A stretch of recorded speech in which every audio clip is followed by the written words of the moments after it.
It's that time again, people. It's time to react to your Final Fantasy XIV hot takes. We like 'em hot, we like 'em juicy. Hello, hello, hello, everybody. It's your boy, Jmulls. And without further ado, let us feast.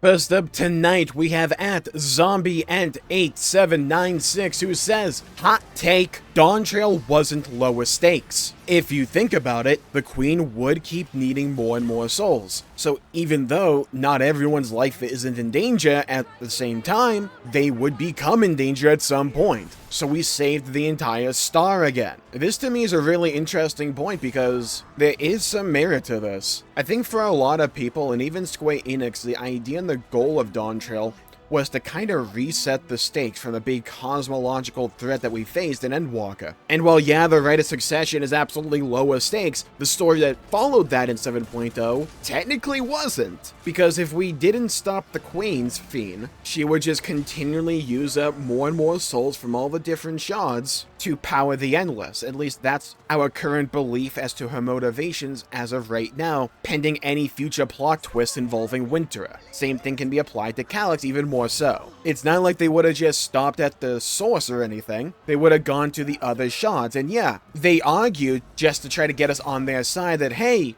we will even spare the source. At least for now, though, it's right? Like, at any point in time, they could have just said, you know what, we still need more, so we're going to use you up now, considering that everyone's souls and ether is only a finite resource. So yeah, in that way and in that perspective, Dawntrail didn't really lower the stakes. But I think an interesting effect of Dawntrail was that compared to Endwalker, it still kind of felt like lower stakes in comparison. And I think that's partly because of the presentation. In Endwalker, heck, I mean, we went to the edge of the universe, and we dealt with a boss fight that pretty much just kept throwing stars and planets at us. It felt like such a big deal because it was presented like that, not just in terms of the story stakes, but also in terms of the actual things going on in front of us. Whereas for Dawntrail, yeah, we had living memory, but those big stakes were largely just kind of told to us. And we saw the process of which, hey, it could become really crappy later on. But compared to Meteion in the final days, we kind of dealt with the issue after it only affected the 9. So we got it really early on, so in the grand scheme of things, yeah, it would have been another multi-shot catastrophe if we allowed it to percolate, but we got it really early on. And I think because we did, it made the story feel like it was resetting the stakes, while at the same time still feeling important. I think it's a rather clever thing they did there, even if it wasn't the most well-told thing ever. Next up, we have at Yoan IGN Atov 7610 who says, not sure if this is really a hot take, but something I noticed when I came back to WoW does a great job to promote its in-game patch content when you log in. I mean, you literally log in and are greeted by, hey, here's what's new, go check it out. Meanwhile, in Final Fantasy XIV, you log in and there's nothing. You literally have to look up guides on how to unlock or do certain pieces of content. Hell, the only reason why I knew how to unlock the Deep Dungeon was because it had Fae in it, so I just defaulted to go into Northrend and found the quest by chance. So in short, Final Fantasy XIV needs to do a better job promoting their in-game content so players don't have to go through 6 tabs worth of guides and 15 walls of text to unlock a piece of content, then wait in a queue for 4 hours only to miss the pop-up because they passed out while watching Netflix XD. Is this the biggest problem Final Fantasy XIV is facing? No. However, would the game be better if they did address this? Yes. It's so freaking annoying having to basically like look up the patch notes with each patch just to find out where all the content is. Especially with there being basically 4 months between major patches and 4 months between like the .x5 patches, it's easy to forget where everything is supposed to be. I don't know why they haven't figured out some way to do an in-game splash screen when you log in for a new patch that tells you about all the new content and where to go to pick it up. Can you get around it? Yeah, obviously the game's been working on this system for a while now, but in my opinion, would the game be better on login if they just had some in-game way to make it very abundantly obvious as to where the new content is? Yeah. I mean, heck, they do it for the MSQ. All you gotta do is look in the top left corner of your screen, and it'll point you to exactly where the new MSQ is. Just have something kind of similar for, like, the main raids, Hildebrand. You can make it a toggle in the options as well. It's like, oh, I do not need a pop-up to tell me where to go for this new piece of content ever again. Disable. There you go. Bob's your uncle. It's like, it seems like a very basic fix to me. And an also easy way to implement it, so if people don't want that, they can just disable it. I feel like it's an obvious thing to do, because it's just an obvious thing to do.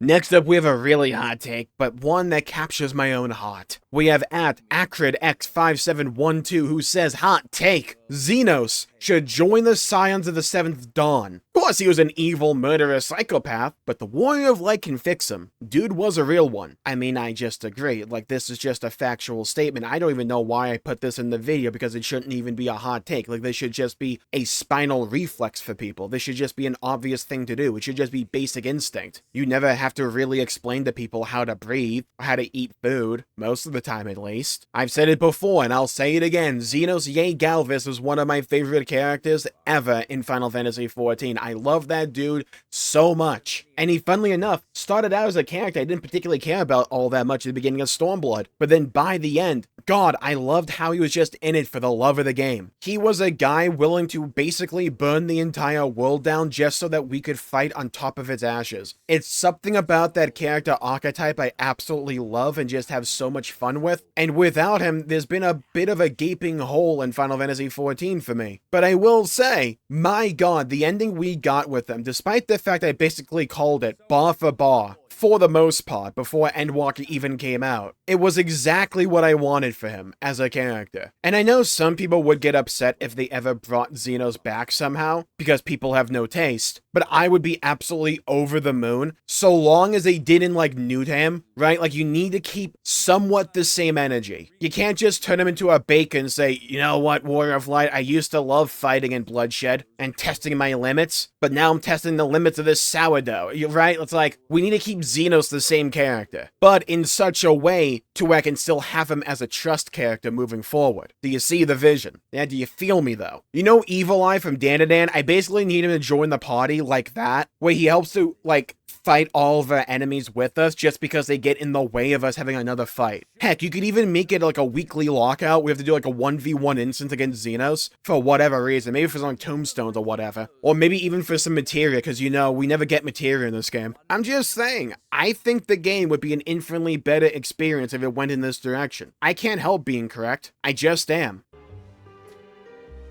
Next up, we have one that I hope to God isn't actually a hot take, because it's such a good idea. We have at Sky_Le2000 who says, hot take, job quest NPCs should have more involvement in the overall world. Does it have to be MSQ? No. Have it be a side quest here and there. Maybe a one-off involvement in a role quest. So many of these guys have unfinished stories that had a pin put on them when Shadowbringers gave them their conclusion. It would be so nice to see these prominent figures of combat just doing stuff. I entirely agree. My opinion, going forward, I don't want to see the Scions of the Seventh Dawn be at trust all the freaking time. Let us use the job quest NPCs for that role. How cool would that be? You could even have them give you like unique dialogue if you've actually done the job quest or not. It'd be a great way to give us additional interactions between the job quest NPCs, not only with the Warrior of Light, but also with each other. Like, imagine how cool of a crossover that would be. Instead of the story feeling like, okay, we need an excuse for all the Scions to gather here because we need to fill out the quota for the Trust Dungeon, have it be we just use the Job Stone from Azem to just summon in the job quest NPCs. That'd be so dang good. Or in my opinion, for the role quest moving forward, have the job quest NPCs be involved in the role quests. That'd be a great way to keep them around, to keep their stories going, but also not have the issue that was rearing its head where for every expansion when they add new jobs, it would just make the work even more steep for them because they would have to do more and more job quests.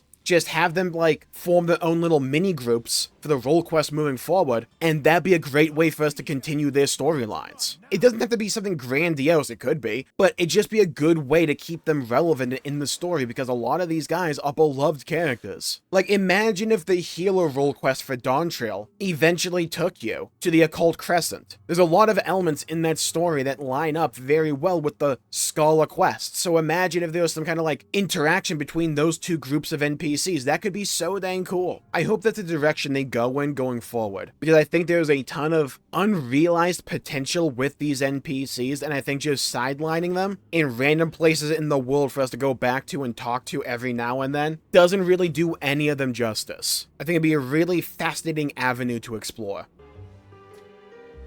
But that's not all, people, and here's where you come in. Leave a comment down below with your own hot takes about Final Fantasy XIV patch 7.4, which is just on the horizon. I want your hottest, I want your juiciest, your spiciest takes that you believe that you are correct in, even if the entire world disagrees. And I may react to them in a future video. And while you're down there, please leave a like and subscribe. It really helps the channel out and helps support future content, and I greatly appreciate it. And speaking of patch 7.4, we have the website, people, and there may be some juicy information about the MSQ that you may have missed out on. Well, don't worry, because I'm here to give you all a breakdown of what's going on. If you want to find out more, you should check out this video right here. Stay safe, everybody. Have a great day, and I'll see you all next time. Bye-bye, everybody. Until we meet again!